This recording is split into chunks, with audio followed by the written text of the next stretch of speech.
please keep in mind that you need to have an open mind with the information that I'm sharing with you guys. You don't have to listen to what I'm saying, but I just wanted to make it a little bit easier for those out there. So yeah.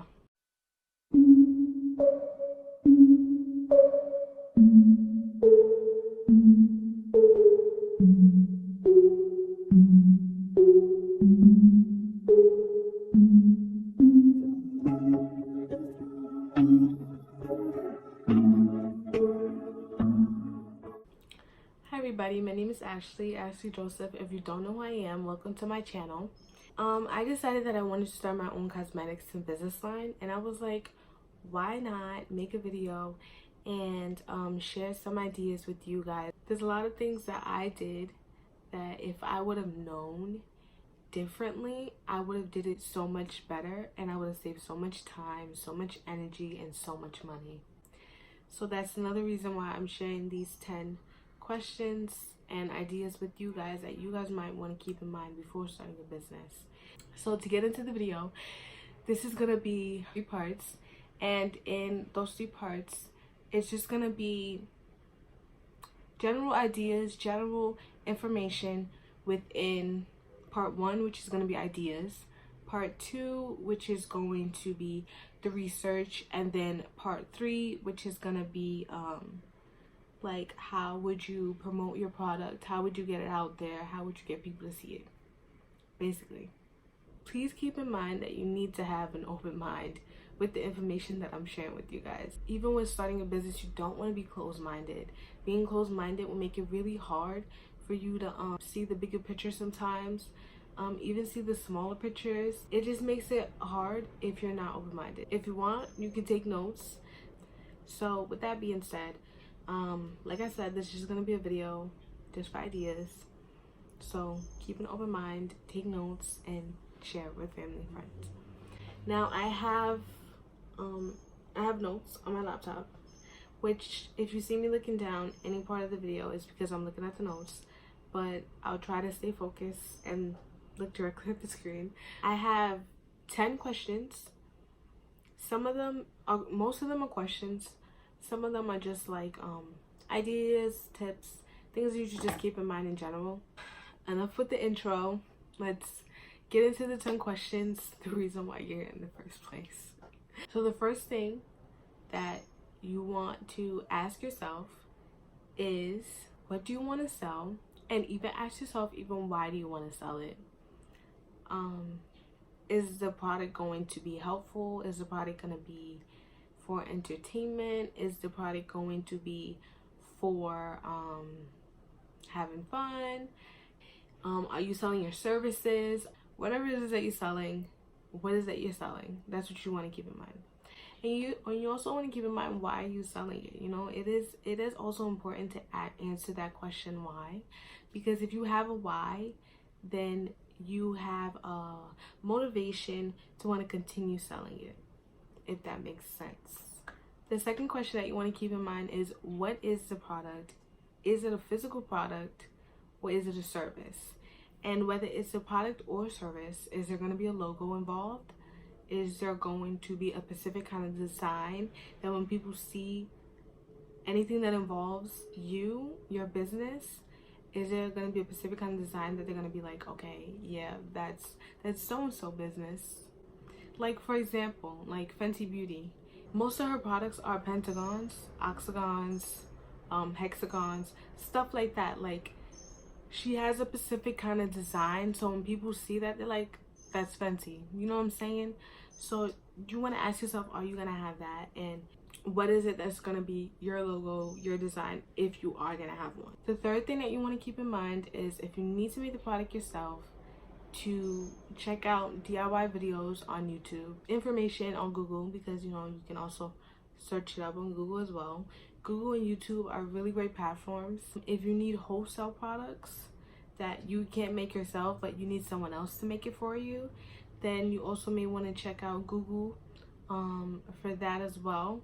You know, search up wholesale product for so and so, whatever it is that you're selling. You also may want to check out Instagram if you want to see like an actual image and you want to actually deal with someone specifically. You know, you may want to also check out Instagram. Even Facebook, to an extent, social media is very popular.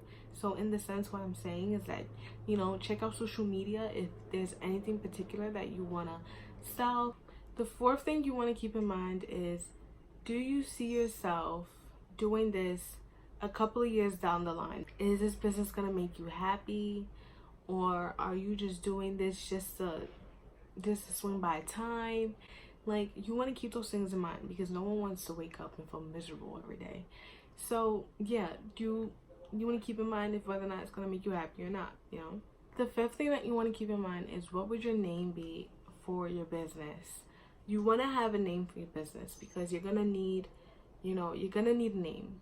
That's important. You're going to need a name in order for people to be like, this is so and so. Because people, if you don't have a name, people don't know what to refer to your business as. They don't know what to call it, and so forth. When I was searching up my business name, I did come across a website called directincorporation.com. I'll leave it down in the description box below for those that, you know, want to search up their business name. But it's literally called directincorporation.com. Whatever your business name is, you type it in. You type in where you live and what your name is. And I think that's all you need to type in. I think. Don't quote me on that. The fifth question that you may want to keep in mind is, what is the name of your brand? What is the name of your company, your business? What would your name sound like? And just a tip or two is you want to keep the name within, like, what is it that you're gonna sell? Like, you know, like if you're gonna sell home supplies, like, you know, like pots and pans and spatulas and spoons and stuff like that, you want to keep it like kitchen supplies or something. Like, don't make it so like plain and boring, but like make it a little catchy. Like, kitchen supplies is so bad, but like you want to make it like, you want to make it something that's, you know, that's within your what is it that you're selling. Okay. The sixth question that you may want to keep in mind is, are you going to be someone that's within a team of 5 people, or 2 to more people, I should say, rather than just 5? Or are you just going to be a solo business owner? I only say that because, you know, if it's going to be more than 2 people, then, you know, you can invest a little bit more money into it. If it's just going to be one person, you know, you got to know how to budget a little bit better. I mean, either way, you're going to have to know how to budget, because budgeting is very important. But just keep it in mind, like, if it's going to be more than 2 people, you want to keep in mind that you keep everyone involved, and don't try to just take control of the whole business yourself, because that's very unfair. But yeah, you want to make sure that you keep in mind those other people, if you're gonna have other people that's gonna be included in your team. The 7th question that you may want to keep in mind is, are you gonna be selling in person? Are you gonna be selling online? Are you gonna be selling through social media? What is gonna be your selling platform? You want to keep this in mind, because your selling platform will help you to reach customers. You know, if you know what your selling platform is, you'll know how to reach your customers. And if you know how to reach your customers, then that's how you start making sales. So knowing where it is that you want to sell your stuff is very important, because you're going to have to do research on how to go about selling your stuff. The 8th question that you want to keep in mind is, what is your goal for your business? Goals are very important, whether they're small goals or big goals, short-term goals, or whether it's long-term goals. So you wanna have a visual idea of what is it that you want your business to be like. When you have a visual idea of like what is it you want your business to be like, just like dedicating time to your business will feel so much more better, because you'll have a goal set in mind of what is it that you want to accomplish. Goals are like dreams. You know, they always say go for your dreams. They always say chase your dreams and stuff like that. And if you have a goal, in a sense, you see your business at a level that a lot of people aren't gonna see it as. Some may not see your business as successful in a couple of years, but because you have this goal and you put work and time into it, you see your business as success. The ninth question that you want to keep in mind is, are there any laws, regulation, or rules that you need to know before starting your business? So like, for example, when I was starting off my business, I did search up, does the FDA have to approve of cosmetics, makeup products? Me to a website that explained everything that I need to know about the FDA and its involvement in makeup products. And it basically helped me to know what is it that I can sell and certain information like that. Nonetheless, that's what you want to do. You want to do stuff like that. Is there any taxes that need to be paid? Anything like that. Anything that involves if whether or not you need to get a license, if whether or not you need to get your education, you need to make a specific kind of payment, anything like that. And the last thing that you want to keep in mind is, what is your starting budget? Now, remember how I said that if I would have, knew this information way before I started my business, that I would have saved so much time, so much energy? Well, this particular question was one of the questions that I did not keep in mind. I did not keep in mind a starting budget. And I mentioned this to you guys because keeping in mind a starting budget is very important, because it keeps you on track and it makes sure that you don't blow your budget. Being that I had a job, I was like, if I blow my budget, I'm just gonna go to work and just make more money. And that's another thing too. When you're starting a business, don't quit your job until after your business actually starts to get a little bit larger and you need to spend a little bit more time on it.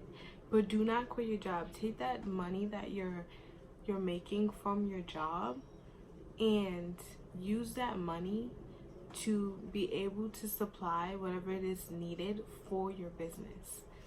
So yeah, you want to keep that in mind. Don't quit your job. And also with the starting budget, say if you're selling 5 different items and like for example, lip gloss, mascara, lashes, lip balm, and highlighter. Now with all 5 of these items, you want to keep a budget. How much would you be spending on the highlighter? How much would you be spending on the lip balm? How much would you be spending on the lip gloss? How much would you be spending on the mascara? How much would you be spending on the lashes? So with keeping a budget, it keeps everything organized and it also gives you a plan for all your items and just your business in general. So yeah, I'll leave inside the description box below all 10 questions. I won't leave timestamps, but I'll just leave the questions. And if you enjoyed this video, of course, give it a thumbs up. Leave a comment in the description box below. Anything that I missed, because like I said, we want to stay open-minded. And I just want to make this as helpful as possible. Starting a business, you want to stay open-minded.